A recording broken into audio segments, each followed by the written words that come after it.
Well, we're live once again here in studio for Mark of Distinction. Thank you, Wayne Bracken, for that great name. We haven't rolled it out as distinctively as we should have. Well, but, we're sampling the marketplace. first of all, thank you for dressing up for today's show. Well, I'm I assume you just came from the gym or maybe moving, I don't know, like some newspapers. keeping up with, yes, I did that. But this is Keeping for up Miami with Dade College. Kendall.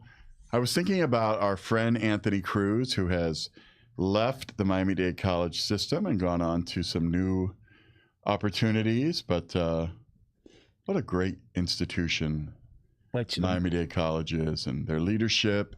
Madeline Pumariega, her wonderful provost, Malou Harrison, just wonderful people. Yeah, Miami Dade College serves, Serves everybody. Largest institution of higher education in America. Open door. If you want to come and study about one particular subject, let's say it's a new industry in AI, if you want to work on your language skills, or I took a class there once. Did you know that? No. Dr. Paul George, the preeminent historian here in Miami, signed me up to take his History of South Florida class, probably more than a decade ago, maybe 20 years, because I was working for the city of Miami, parking authority then.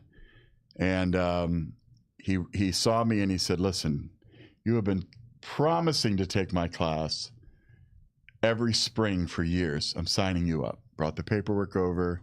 I wrote the check. I took the class. And when it was all said and done. How many days a week? It was always Thursday nights, kind of 5:30 to 8. 1 week you'd be in class for lecture. And 1 week you'd be on tour. So you go to Little Havana, Miami Cemetery, the Art Deco district, Coral Gables, downtown. We did tours every other week. So, but you got on a bus, or you met wherever you needed to be, had a parking lot, and then we'd meet as a class. There were maybe, 15, 18, 20 of us. He's so captivating. So when it's all over, calls me. He goes, Mark. Yes, Dr. George. He goes, you didn't show up yesterday for the final. I said, the final? He goes, yes, yesterday was the final. I said, Dr. George, I was just taking the class like for fun. No, you're registered. This is like my worst nightmare from when I was in college, that I'd miss the final. Well, no, I'd miss the final. Like I just slept through it. In this case, I didn't pay any attention. Every time he talked about it, I just assumed he was talking to the traditional students. You already had a degree. Old guy in the class. So I said, what do I do? He says, you need to come tomorrow, bring a blue book, and you have 2 hours to take the exam. So I get there. I had to go to the university or the Miami-Dade College bookstore. The blue books were $1, so I bought 2. Sit down. I had to take it in like the kitchen of his office building over on Miami-Dade Wolfson campus. He wasn't there, so he had this nice lady helping me. It was 7 questions. You just had to pick one and write an entire blue book about it. Now, I can BS the biggest BSer, but that one question, I don't think I knew enough about to write like 20 pages in a blue book. So instead, I answered a little bit about each of the 7 questions. So there was questions about the Brickell family, Julia Tuttle and what brought her here, the fact that no woman could vote, even though Miami was founded by a woman in 18... And who founded it? Julia Tuttle. She couldn't vote for incorporation in 1896 because women didn't have the right to vote, but men could vote, including black men. It was a very interesting time. So I answered all of the questions partly. Turn it in. The next day he calls me, he goes, Mark.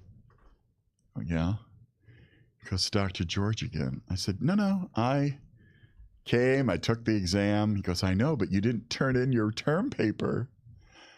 Term paper, you had to write a 20-page paper about a historic figure. So what happened? In Miami. So that weekend, I had to write, I wrote a 20-page paper about Glenn Curtis, the founder of Miami Springs, my neighborhood. And founder of Hialeah. And of... Opelika. Opelika, correct. So it was panic. A couple weeks later, I get my grade in the mail, and I get a B. Okay. Perfectly happy.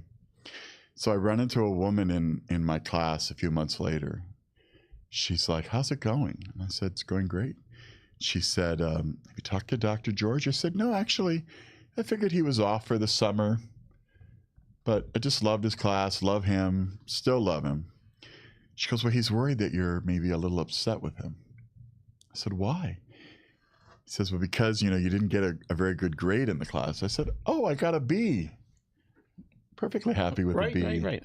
So No. But you know what? She said, he goes, "Right, but he wants you to know that was a gift." you're talking about Glenn Great Curtis. guy. People know him as founding these cities, but wasn't he had hundreds of patents on planes? Yeah. So he was. If it hadn't been for the Wright brothers, all of aviation's history would have been attributed to Glenn Curtis. He's by far one of the most patented people in America, not just in aviation. But because the Wright brothers got a little plane off the ground in Kitty Hawk shortly before he did, we remember them. And it's a nice story. It's two brothers. Right. But he is, to me, the most accomplished aviator in the history of aviation. He founded Miami Springs to be a neighborhood to support aviation and the new airport. So his grandson, Glenn Curtis III or second, was the Parks Recreation Director in South Miami in the 80s. I didn't know and Glenn that. Curtis, and then he was a AAU boxer, big boxer, big guy, and he was the grandson. He's still alive. Just good people. I would love to meet that guy. Will you? I love historic figures. I loved what I learned about Glenn Curtis in writing that paper. I thought I knew a lot. His historic home had burned down in the Springs, and then for many years, residents worked really hard to raise money and got grants and worked with state, representatives. Where's his house there? It's, I think, off Deer Run. At the end, right across from the mansion. Well, that's this house, is the mansion. Right. Yeah, it's on Deer Run. So eventually it got rebuilt. It's lovely. They do a lot of events there, and it's built in the Adobe style, which is what he selected as the style for Miami Springs. So other history people in Miami, Glenn Curtis was a big airplane. Was there any other people that you found out through the history? Gosh, there were so many people. I think when we toured the Art Deco district, we learned about, back to Carl Fisher. This is Art Deco. In Miami Beach. Learned about, And it really wasn't Art Deco that. It was really. I think. That's 20 years ago, right? It's longer than that because Art Deco goes back to the 1920s. No, I'm talking about you took the class. Oh, 20 years ago. And so a lot of those hotels had been saved recently by, people like Barbara Capitman. They created an ordinance where you could, save these properties and get some historic consideration. Tony Goldwyn. My two favorite hotels faced each other. And I don't remember the cross street. Maybe somebody does. George. The Carlisle and the Cardozo. Beautiful properties. George, two things. Number one, Grant should have taken both of us to Shorty's. I heard their burger was epic. And I'm hoping they're listening and will bring it to Burgerlicious in February. And number two, I'm hearing the very end of the year, December, soft opening. So, what's exciting about historic figures like that is Miami is such a young community that there are people here who are older who still knew some of those people, had relationships. Like you talk about Glenn Curtis's grandson. I'm sure there are people. I mean, I know Tony Goldwyn's daughter. She's still very involved in historic preservation in the community. Jessica. So, I mean, there's just some really great ties to that. In Coral Gables, we talk a lot about George Merrick, and you'll hear a lot about him over the next year because it's the 100th anniversary of the city, and it's the 100th anniversary of the Chamber, the University of Miami, and a number of other. It's the same thing, 100 years? 100 years. Then the Biltmore will be a year later. It's pretty exciting. Who founded UM? Gosh, University of Miami started, I think, with a group of board of trustees.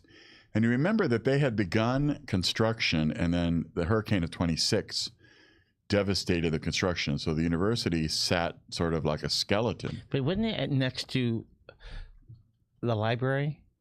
So they created what was known as the Cardboard College, and then they did some classes out of the building there that is very close to the War Memorial. It's the Anastasia building. It's still there. Isn't it the library? It's not the library. Oh. But then they went back to campus, and buildings like the Merrick, the Merit were some of the earliest buildings. They're going to turn roughly 100 shortly after us. So the city will turn 100 April 29th, 2025. We'll turn 100 6 months later on October 10th, 2025. University of Miami is somewhere in that mix, but I think 26 is when classes really resumed. Biltmore Hotel. A golf course diner. How about the golf course diner? I guess you're talking about what used to be known as Burger Bob's. I think that's going to be first quarter of next year. They're working now on what the name will be. I think there were 5 suggestions. I don't know if people got to vote or not, but I heard things like the Oasis, the 10th hole. The 19th hole. Well, no, because it's only 9-hole golf course. It is. It's an executive course. What do you mean executive? I don't know anything about golf. Well, I don't either, but I guess when it's a 9-hole, it's an executive course, meaning you can pay it like in the time that it takes you to mix a martini or take a meeting. Ah, gotcha. I don't know. I always thought it'd be fun for the chamber. 18-hole golf tournaments are tough because it's a good 5-hour day. Yes. Hot.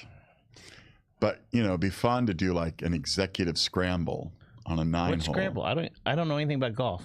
Scramble would be everybody starts on a different hole and you just roll with it. Gotcha. Just go with it. It's kind of what happens on Thursday and Friday in other, professional tournaments. They don't wait to all tee off at 1. That's after the cut. I think the name... Why don't you know anything about golf? You love sports. Okay, I think we're going to name the golf course Mark on the Green. No. I think that name is taken. There's something on the green up in New York, but I think it's going to be... I think they're going to do maybe the 10th hole. It's cute. It's kind of dirty, but I like it. Okay, let's talk about the chamber. There's so much going on in the chamber in the next 2 weeks. There's a lot going on. We're closing out our fiscal year in... end of September? In about 2 weeks. No, end of August. So, if you haven't thought about membership, now's the time to pick up the phone, call our dynamic membership director, Jennifer Rosado. She's standing by. Just talk to her on the phone, and she loves to sign up new members. She's got a great posse with her. How'd she do this last month? Last month was one of her best months. I think we had 34 new members. Wow. Jennifer's relentless. She's fearless. I think that's why she's not only great at sales, but just great in life. She'll approach you. If she knows you, she doesn't know you, she'll put 2 people together, 3 people together. She really cares about our members. And, sales for her is very personal, but it's also, I think, a real pleasure. So. All right. So end of the year. But so that's the end of the fiscal. Change in leadership. Who's the new chair? New chair will be Addis Carilla from FPL. She'll come in officially September 1. She's finishing up, her conference planning, which is in about 10 days. And the conference is going to be... Is at the Biltmore? Unbelievable. Yeah, so that Thursday night is pretty close to sold out. We're honoring former president of UM, Dr. Julio Frank, for his nearly decade of service to UM and Miami. It surely felt like it. And then we've got 300 people already committed to the dinner. I think we have 1 table left to sell. So if you want to bring a group of 10 to honor Julio Frank, maybe you're a great hurricane or board of trustee member, we got 1 table left. That's it. Okay, so that's Thursday night. Then Friday. Friday, we kick off with the CEO of the Stanley Cup champions, Florida Panthers CEO Matthew Caldwell. That's impressive. Where does he live? I'm not sure where he lives, but not only is it impressive because he helped build that team with the rest of the group, was there for many years before they got to being in constant championship contention. But his wife just had a baby, so he's got a new one at home. And he's going to come spend the morning with us. Did you know him before this? We've met a few times. Previously, I think we met through the Greater Miami Chamber. He's been involved in the community for quite some time. Remember, the Panthers are, as much a Miami team as a Sunrise team, as a Broward team, as a Miami-Dade team. So it's interesting. They're part of South Florida. It's hard to market that because, a lot of northeastern people who live here, they want to go to that game. So they don't care if they live in Kendall. But they want to go because some of them want to support like the Flyers or the Bruins. That's right. It's what happens with the Dolphins. We have a lot of transplants who love hockey, especially our Northeasterners. And I love that because you know what? The Panthers are undeterred by that. We're going to win. I went to one game this year, and it goes so fast you don't know who's First who. of all, I grew up in Ohio, and so we had an IHL hockey team. What's that? International. So it's not the NHL, but it's the IHL. So it's a different league. Lower level? I'm not sure. Maybe. I don't think the big stars were playing that at the time, but it was a cheap ticket. And I loved it because first it was really cold in there. Yes. So as a chubby kid, you didn't sweat watching, because it was not only chilly from the air conditioning, but the ice. And our team was called the Toledo Gold Diggers. GOAL Diggers. Like they were digging for goals. I got Little play on words. So they were great. I think their colors were like green and like gold. Our team was, Toledo was a minor league city. We had the Toledo Mud Hens. Oh, that's a good name. Great name. And then, they were the farm league at the time to the Minnesota Twins, but now I think they're the farm league to the Tigers because, they're only But they're in Toledo. Away. They're in Toledo. Yeah. Okay, so. Farm teams get traded all the time. We didn't have anything so great in the football space. University of Toledo had a great football team in the last couple of years. What's their nickname? The Rockets. Right. That's where my mother and my grandmother and my nephew went to college. Wow. The Toledo Rockets. Toledo Rockets. And after every touchdown, they blow off like a giant rocket. Scares the bejesus out of you. That's all I can say. Okay, so let's talk about Friday. We didn't get there yet. You got the president of the Panthers speaking. Yes. Following him will be a great panel on kind of the economic prowess of our community. We have a representative from the cruise industry, American Airlines, the port, and the airport. They account for more than 1 in 4 jobs between those 4 industries in Miami-Dade County. A lot of work. Who's representing the airport? The airport's Ralph Coutier, the CEO. Didn't he play football one year? I think it was at Columbus. No, I think he played 1 year at UM. He did? Oh, I didn't know that. We'll have to have a little... You can ask him about that. I have to have a little wager on the side for the Miami-Florida game. Okay, double check that. So you have that little thing. Then you break for lunch. No, then we have a panel after that. Another panel. Yes, the COO of Citadel, Dane Skilrud. A Citadel. He's the number 2 to Ken Griffin. And he's going to tell the story of why Citadel chose Miami and the importance of corporate philanthropy. Well, I don't know these people. All I know is they did everything right. They're donating money everywhere. And I think everybody wants to hear that story. Then I'm going to be in a sit-down conversation with the executive managing director of the Fed. And we're going to talk about, what's on the horizon. Federal Reserve. I still don't understand what they do. Well, then you should show up at 11:15. Bring a notebook, sit down for once, and take notes. Okay, next, after that? Then lunch is really cool. University of Miami is bringing in the CEO of MasTech, Jose Mas. And of course, part of the Mas family, great pedigree and experience, all of that beautifully woven together. So he will keynote our lunch. So, by the way, right now, the lunch audience is the largest RSVP that we've had for an annual conference lunch. It's 160 people. So I hear him speak. Jose, not George. Jose. Yeah, George, no. So I hear him speak, and he says, if you want to be successful, think like an immigrant, act like an immigrant. And then he says, my father, when he came from Cuba, was a milkman in Miami and did deliveries. And that's how he started. And then he ended up buying some company. But he says, you got to think like an immigrant, act like. And after I heard that speech, I was so moved by him. It was totally impressive. Yeah, I think that will be the crux of the conversation.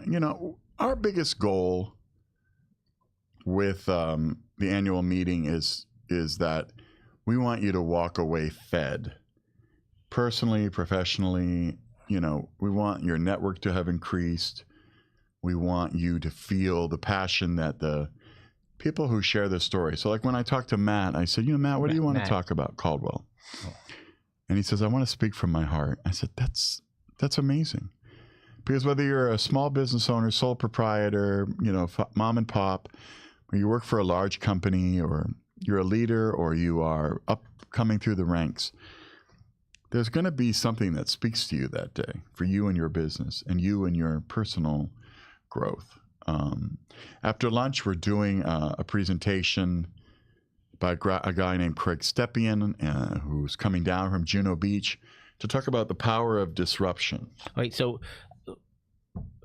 Mostek speaking at lunchtime. Correct. At lunch. What's for lunch?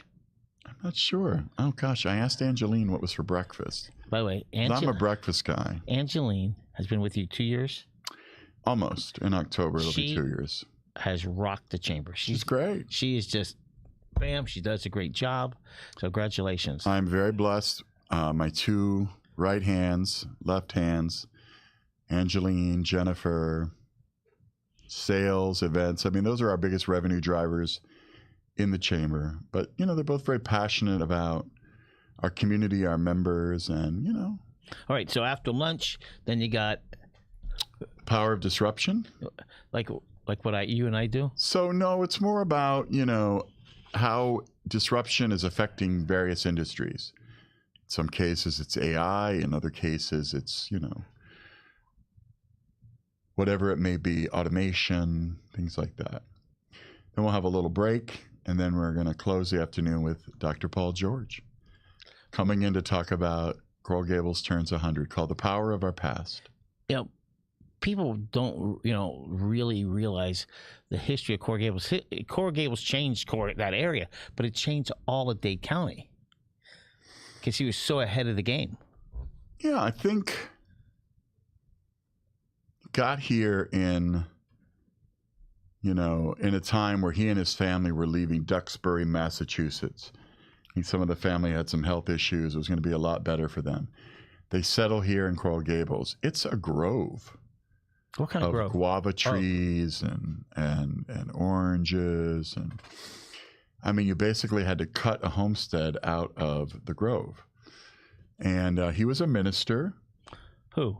George Merrick's father. Oh, he was a Congregationalist, I believe. It's one of the reasons that Coral Gables Congregational was built so early. But he was a minister. George studied and, was going to do like I think a lot of kids do is, what can I do to exceed, the gifts that my parents gave me? And his mother, I think it was Eunice, his wife Althea, they instilled in him this belief, he could do anything. So, by 1920s, he is going to develop all of Coral Gables. He's selling plots of land. He is hiring the best of the best. But who owned all the land? He just kept buying it. Yeah, I think his family did. But all that area? Yes. How many acres was it? Don't know the original number. It's a good trivia question. And so he bought all this land, and then he started selling it off to develop as residence. But he understood that there needed to be land for a university. He wanted internationally focused, global. He knew there needed to be a robust commercial district, so he carved that out.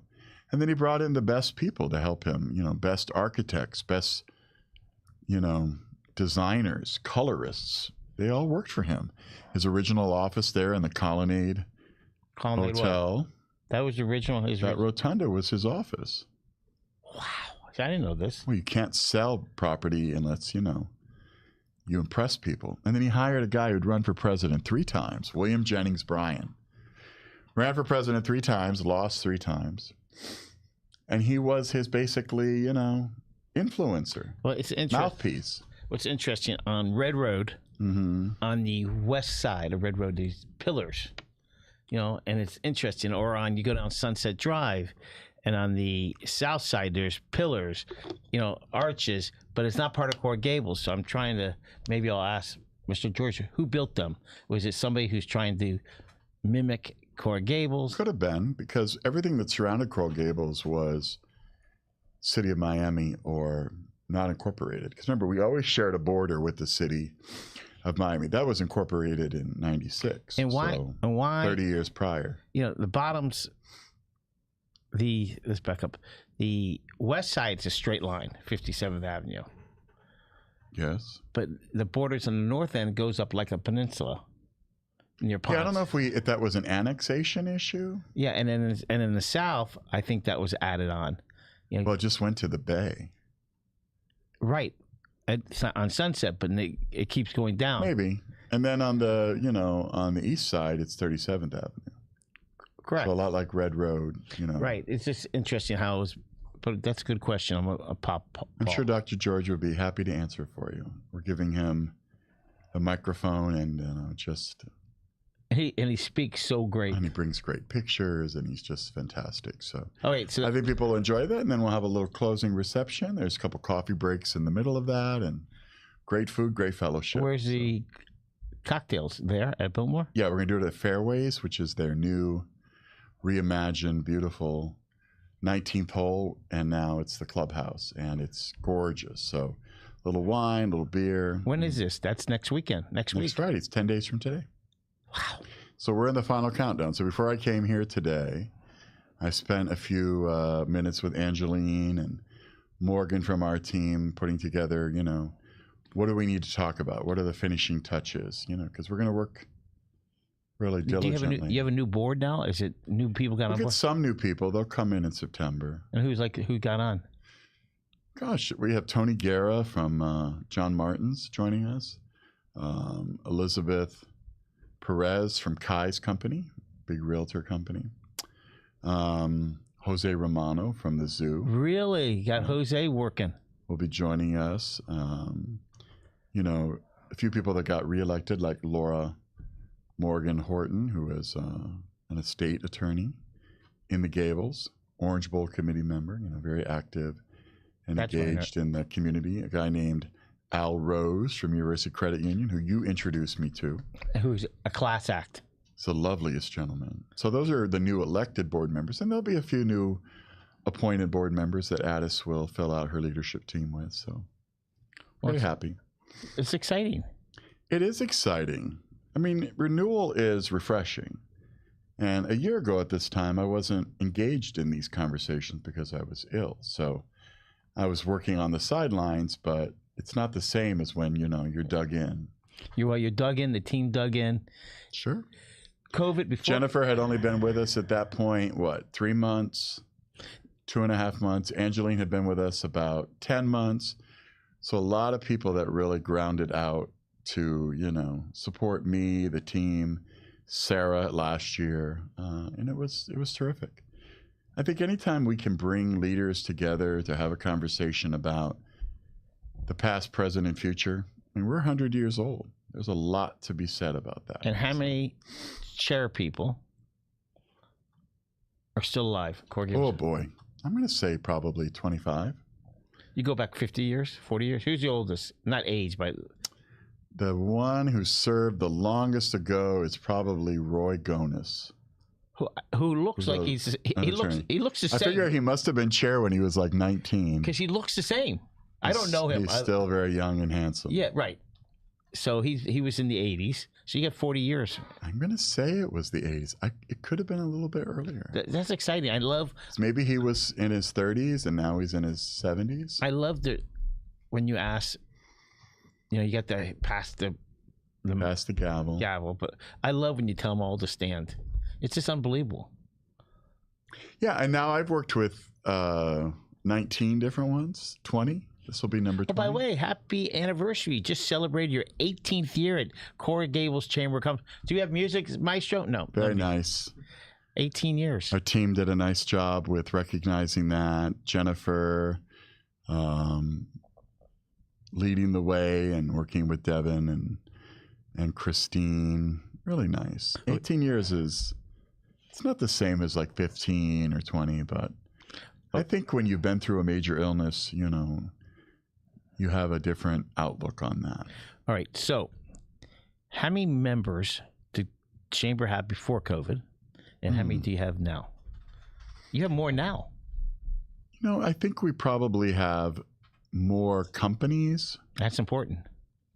But what we really have is a greater depth of engagement. So we have more trustees, we have more GEM level members than we did before COVID. So that's folks spending between $3,000 and $5,000 minimum to support the chamber. And many of them are also sponsors, so they're spending money over and above that, like University of Miami and UHealth, FPL, Amerant Bank, Baptist, City National Bank. I mean, they're all stepping up, stepping forward. Well, they see the value of it. I hope so. I think one of the things that we provide is a very transparent path for engagement. And if we don't get something right, then, we fix it. And by fixing it, I mean, we have the candid conversation. So, well, Mark, it's time again. I don't know. It says 0 seconds over there. Last week when we went overtime, I think that you almost peed your pants. So I don't want to get into a situation. Well, yeah, I'm getting older, so my bladder's not as. I told you right before we came in here, 37 minutes ago, to go to the bathroom. You said pee-pee. Maybe. You and I have a different rapport where we speak candidly. What? So did you comb your hair? Did you wash it? Not sure what's happening today. I think I put too much gel wax. I use a paste. Why? Because otherwise my hair is insane. So like this. When my hair grew back after I lost it all from the chemotherapy and the treatment, so it came back a different texture, a different color, and it's a different length. It grew more. So when are you writing the book? I've worked on some chapter outlines with my friend Linda Knudsen, a former chair of ours. Does she still live in Miami? She's up in the Palm Beach area. Oh. But she went through multiple myeloma many years before I did, and then got her transplant about 3 months before I did. So she was really great in sort of paving the way of, you're going to experience this. This is going to be horrible. Don't even bother getting out of bed this day. And I'm doing the same now for another friend who had hers beginning of... You're paying forward. Yeah, I think hers was in July, Laura. And yeah, we all have to support each other. But, the hardest part about any type of illness is the great unknown. And then where does your mental health settle in with that? And, I've been blessed to be a generally, positive person, but cancer changes that. And you ask a lot of questions. And a lot of those questions happen in your own head. So having a therapist, having a great friend support, knowing you'd come by and drop off, a book or a hello, and you'd run from the curb, which I always thought was funny because, I probably am not going to be exposed in like 10 seconds. Well, I want to make sure. I want to make sure. Anyway, so the hair's a little crazy. Yes. So the last thing I'm going to mention is that today we're kicking off a very exciting program for the chamber. We have partnered with Amerant Bank and another one of our members, Winsome Blair Lee from Straight to You Solution Services, to sponsor 6 Black-owned businesses to become members of the chamber. When's the Black-owned business month? Isn't it this month? Yes, that's why we're doing it this month. So today, these 6 businesses are meeting us at our office at 4 o'clock to be welcomed, get an orientation, and then they're joining us for the trustee reception at 5. Congratulations. Do you know who they are? I do. Can you say? Not sure I can do it all in my head, but it's programs like the Floor Leaf Clover, which is a marketing company. Okay. Might just be Four Leaf. Okay. A company called Cosmology. Okay. There's a woman who's an esthetist. Okay. There's a company called Theme IT. There's another one called Major. And I'm missing one. Did I say Cosmology? I think so. You don't know. Well, it's exciting because, we'll know more when I took Lorenzo. I meet them. I haven't met them in person. So we did an application process. I think we had about a dozen companies apply. We had sponsorship for 5, but we couldn't decide after 6. Well, and so we picked 6. That's and cool. So their membership is paid for through Amerant and through Winsome. And then the chamber will underwrite the events. There'll be one event a month they're invited to as our guests that we underwrite. Our goal is for greater engagement in the African-American business owner and business-led community. And I don't know any chamber that's doing what we're doing, but we wanted to launch it in August, which is Black-Owned Business Month. And I'm just super proud of our chamber, our partners at Amarant, of our DEI committee, Tamika Bickham, George Martinez, Winsome Blair Lee, Alex DePozo, Nguyen Cabanilla, that whole group for putting this together, seeing it through. And today we get to say welcome. It's exciting. Lorenzo and I went to where? Lorenzo, do you remember where we ate? Juniors. Was it Juniors? No. Breakfast in downtown. Now I forgot the name. But Was it good? yes, you're gonna check it. What did you have? We had You know that breakfast is my favorite meal. I would eat it for breakfast, lunch, dinner, or a snack. I love a biscuit. What? Jackson's. Oh, brother. You can't get Jackson's barbecue? No barbecue. It's just Jackson's. I think you're an embarrassment. Yeah, a little bit. But it's exciting because it's hard enough to own a business. Yeah. When you're that minority, it's, in Atlanta, they have signs. They have it on the sign, Black owned. They want promoted, and people. Sure. And this is going to help people know more about them. I think anytime we can promote businesses that are underrepresented in the greater business community, so Black owned, woman owned, minority owned in the greatest sense, I think it's super cool. It's the same thing for me with supporting chamber members. They've made an investment, so we're going to go have lunch there. We're going to buy our suits from there.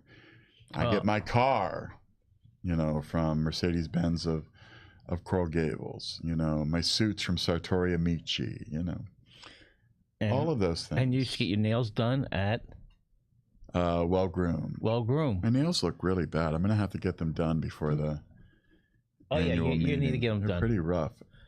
I used to get them buffed to a high shine. Yeah. So, all right, it is time to rock and roll. I love how you say that to me when you literally have hands of like they've been inside a block of cement.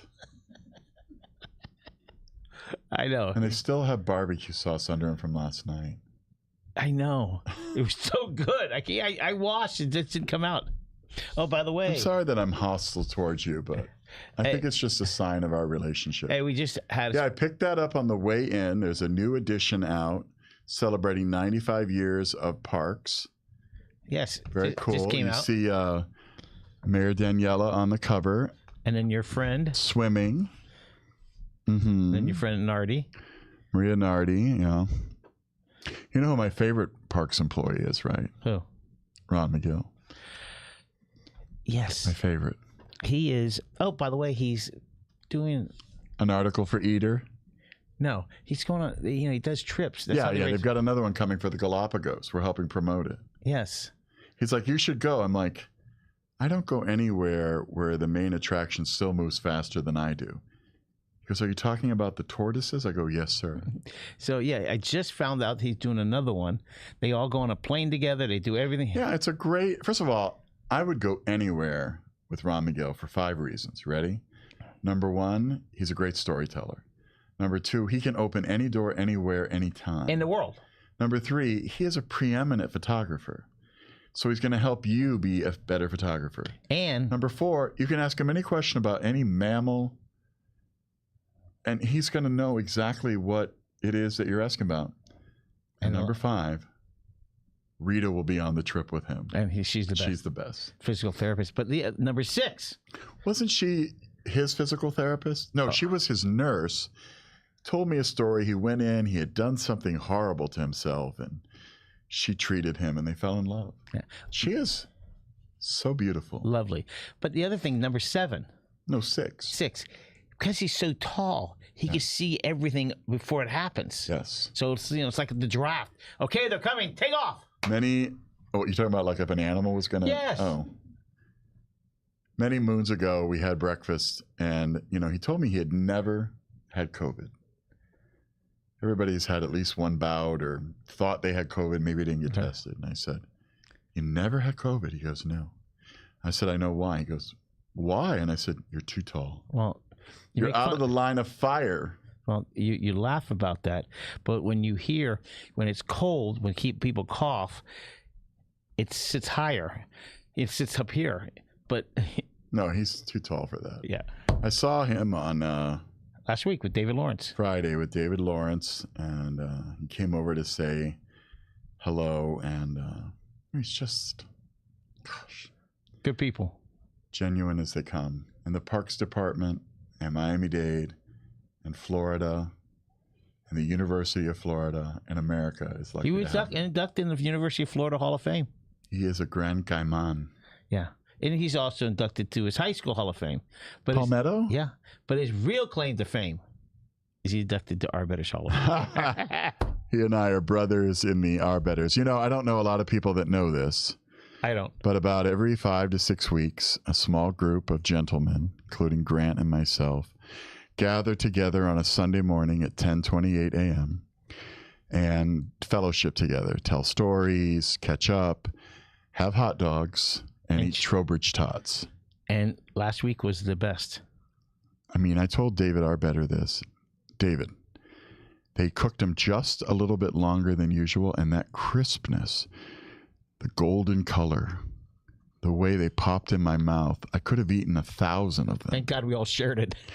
I could have eaten 1,000 of them. I was embarrassed by my pigginess. Yeah. But you know what? It's a great place. If you love hot dogs, if you love small businesses, you love family businesses, let me tell you, Arbiters any day of the week. But on a Sunday, and it was packed by 11 o'clock. Crazy. I don't know if folks were coming from church, getting off a shift, just running errands. How about the guy from Fort Lauderdale? There was a table next to us, and the guy says, "Aren't you the owner to Dave?" And he goes, "Yes." And he had looked up a picture of him, I guess, on the website. And he goes, "Yes, I am."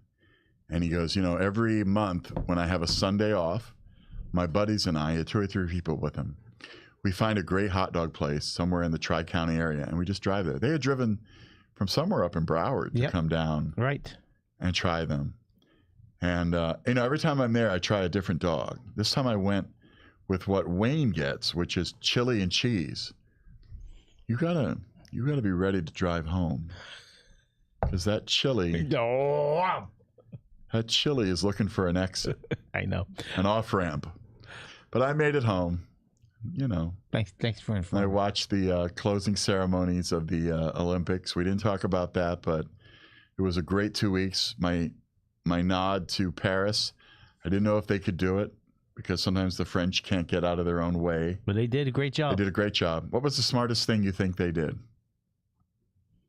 I don't know. I think it was turning their iconic venues into sports arenas. So taking Versailles and making it where the dressage was, taking the Eiffel Tower and having the beach volleyball there.